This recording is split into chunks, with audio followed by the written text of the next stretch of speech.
जय माता दी सभी को। मेरा नाम पवन और अपनी इस वीडियो के अंदर आज मैं कुछ ऐसी बात करने जा रहा हूँ जो आप सबको शायद बहुत अच्छी लगेगी। तो चलिए वीडियो को शुरू करते हैं। अधिकतर आपने ऐसा देखा होगा कि कुछ लोग बोलते हुए दिखे होंगे आपको कि मैंने बहुत बड़ा भंडारा कराया, मैंने बहुत बड़ा मंदिर बनवाया, मैंने गरीब लोगों को दान दिया, मैंने गरीब लड़कियों की शादी कराई। तो मैं उन सब लोगों से यही कहना चाहता हूँ कि करने वाले हम नहीं होते, हम तो कुछ भी नहीं हैं कि हम कुछ कर सके, हमारे से करवाने वाला सबसे बड़ा है। आप एक बार उस परम पिता परमात्मा का ध्यान कीजिए जिसने आपको इतना अच्छा मनुष्य का शरीर दिया है, और कल्पना कीजिए, एक बार सोचिए कि आप क्या किसी को कुछ दे सकते हैं। मैं तो बिल्कुल भी नहीं मानता इस चीज़ को कि हम किसी को कुछ दे सकते हैं, पर हम अपने अच्छे कार्य कर कर ही किसी को बहुत कुछ दे सकते हैं, बजाय कि ये हम सुनाते हैं कि मैंने ये किया। आजकल देखा जा रहा है कि लोगों में मैं शब्द बहुत ही ज़्यादा प्रचलन में है, तो ऐसा करना उचित नहीं है।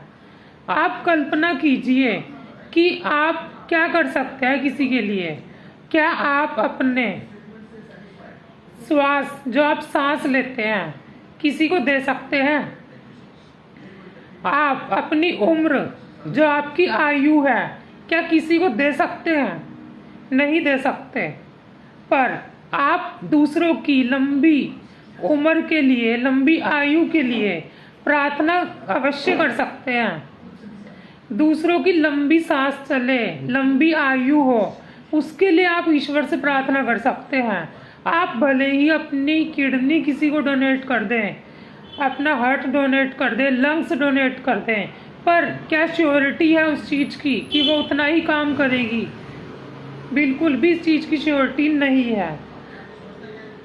एक बार एक छोटी सी कहानी के माध्यम से एक संदेश देना चाहूँगा कि इस दुनिया में देने वाला है कौन। अगर आप इस कहानी के माध्यम से समझने की कोशिश करें तो ये कहानी इस प्रकार है। एक बार पार्वती माँ और शंकर भगवान जी के बीच में आपस में बात हो रही थी।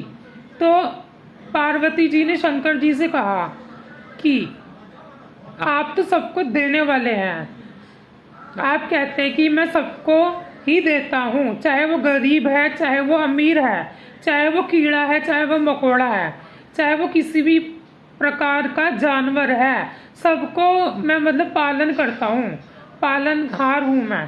तो उन्होंने, पार्वती जी ने क्या किया, एक मकोड़ा लिया और उसको एक डिब्बी के अंदर बंद कर दिया और कहा शंकर भगवान जी से कि देखती हूँ कि ये मकोड़ा कहाँ से खाना खाता है।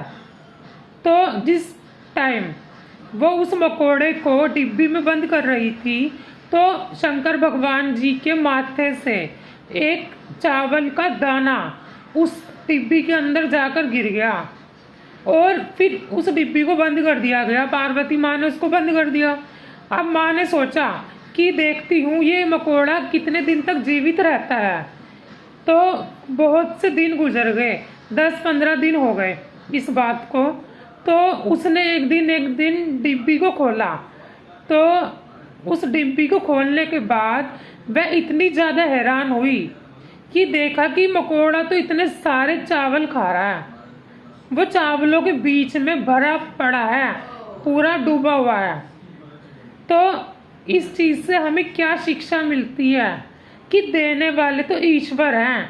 आप भले ही किसी भी कंडीशन में हो, जब आपका विश्वास अटल होता है, उनके ऊपर मजबूत होता है, तो वो आपको हर परिस्थिति का सामना करना सिखा देते हैं। वो अपने भक्तों को तो कभी भूखा रख ही नहीं सकते, और ये तो कीड़े मकोड़ों की ही बात है, तो वो किसी को भी दुख नहीं पहुंचा सकते और ना ही वो किसी को भूखा रख सकते हैं। वो आपको भूखा उठा सकते हैं अगर आपका पक्का यकीन है तो आप भूखे उठ तो सकते हैं, पर भूखे आप सोएंगे नहीं अगर आपका पक्का यकीन है। वो तार पर लटके हुए पक्षियों को बिल्कुल भी भय नहीं होता कि हम रात को गिर जाएंगे, वो रात को भी ऐसे ही लटक कर सो जाते हैं। तो क्या उनको कोई चिंता नहीं होती कि हम नीचे गिरेंगे? तो इन सबको बचाने वाले भी कौन है? जब वो पक्षियों तक को नहीं गिरने देते, तार पर ही सो रहे हैं पक्षी, उन्हें नहीं गिरने देते, तो आपको कहाँ से गिरने देंगे? तो आपका उनके ऊपर विश्वास होना बहुत ही ज़्यादा अति आवश्यक है। दृढ़ विश्वास होना चाहिए।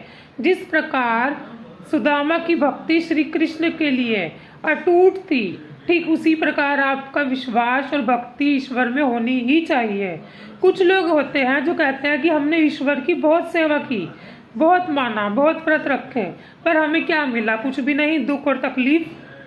तो मैं उन सब लोगों से यही कहना चाहूँगा, क्या आपका उस ईश्वर पर दृढ़ विश्वास था? अगर आपका विश्वास होता तो आप ऐसी बात करते भी ना, क्योंकि उनके घर में देर होती है, अंधेर नहीं। और एक भक्त के अंदर ही ईश्वर का वास होता है। एक ने पूछा कि हे माँ, आपका वास कहाँ है? तो उन्होंने बोला, जहाँ मेरे भक्त का विश्वास है ना, जो आखिरी का वास है, मैं उसी के अंदर वास करती हूँ। तो आप इस वीडियो के माध्यम से बहुत कुछ अधिक जानकारी प्राप्त कर पाए हैं।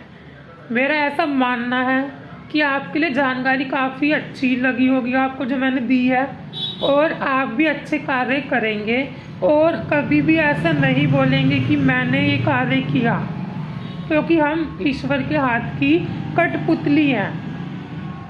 तो आपको अच्छे अच्छे कार्य करते रहने चाहिए ताकि वो ईश्वर भी खुश हों, और ईश्वर जब भी खुश होते हैं जब उनके द्वारा बनाया गया मनुष्य किसी दूसरे मनुष्य की सहायता करने में सक्षम होता है, वो भी देखकर बहुत खुश होते हैं। तो इसी प्रकार सबकी सहायता करते रहिए और ईश्वर का धन्यवाद करते रहिए कि आपको इतनी उन्होंने सद्बुद्धि दी है, धन धान्य से परिपूर्ण किया है कि आप दूसरों की सेवा करने में, भला करने में, अनेक प्रकार के कर्म करने में अच्छा अपने आप को बनाते हैं। आशा करता हूँ दी गई जानकारी आप सभी को अच्छी लगी होगी। यदि मेरी वीडियो आप सबको अच्छी लगती है तो इसको शेयर करें, लाइक करें और कमेंट करें। धन्यवाद। जय माता दी।